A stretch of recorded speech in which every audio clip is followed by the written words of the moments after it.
Hello everybody, DJ Vic Vapor with you, and this is the Introduction to Logic Pro 10 Beginner's Course, or Logic Pro X, whatever you prefer to call it. Either way, this is the beginner's course and the introduction, so let's get started. A little bit about Logic Pro 10, or Logic Pro in general, is that it does require a Mac computer, and it does require a 64-bit processor. So how do we determine that's what we have, and if we're compatible for the software? Well, we can go over here and we can click on the Apple and then show about this Mac, and you'll get this screen right here. Now you will need to know the version you have. It needs to be, I think, above 10.1 or higher for Logic Pro 10. So I've got 10.10.5. We're good there. 2.5 gigahertz Intel Core i5. And that's my basic system information. So I know I've got a Mac, and I know I'm above 10.1, so we're okay there.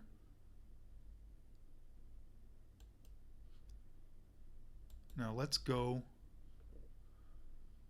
to the App Store, and once you're here, you can type in Logic, and Logic Pro 10 comes up. We'll click on that,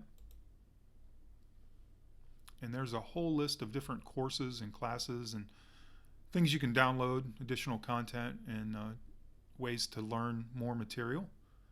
But for this course, we want to focus on this guy, so we're going to click on Logic Pro 10, and you'll get this screen right here.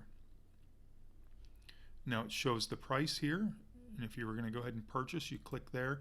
It says Buy App, you click again, and then it starts the download. After, I believe it's going to ask you for your Apple ID and password, and then it'll start to download with the Essentials pack and the Essentials content in the background. But let's take a look at this screen a little further. It says, what's new in version 10.1.1?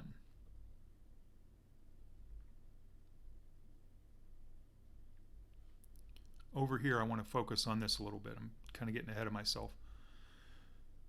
Again, we see the price. We see the size of the download, 1.05 gigabytes, which it can be a little bit larger than that if you begin to download, the additional content, which there is available for Logic Pro. I mean, it'll get up into the 40s and 50 gigs if you wanted to continue to download additional content. And when we actually get into the software and the DAW itself, I'll show you where you can go and download additional content there. Family sharing, yes, which means we can put it on more than one computer. It's got our languages here. Compatibility, and here's where it's looking, and I was a little bit wrong. Compatibility, it's saying it wants the operating system 10.9 or later and 64-bit processor. So I was a little bit off. For some reason I must have had this 10.1 in my mind, but as long as your system's above 10.9 or later and it's a 64-bit processor, we're in good shape. So earlier we looked at about this Mac. I'm at 10.10.5, so we know we're okay there. Now I just want to determine if I have a 64-bit processor. So let me leave this up here for a second. And if you click right here, it's going to give us a list. So let's see what we've got here. I've got Intel Core i5.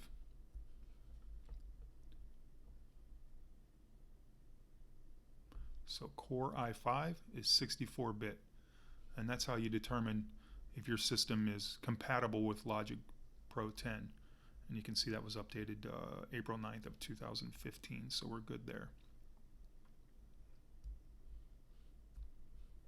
So once we've got all that determined, and we've gone ahead and purchased, logged in with our password and ID, and let the app download in the background, probably take maybe, depending on your internet connection, maybe 10 to 15 minutes. And then again, determining whether or not you get the additional content could take even a little bit longer. So I'm going to get rid of this guy, close out of this one, and close out of this one. And that is the introduction to Logic Pro 10. In the next tutorial or next lesson, we're going to go ahead and open up the DAW and begin learning a little bit about how we can move around and put together some music in there. All right, I'll see you in the next lesson.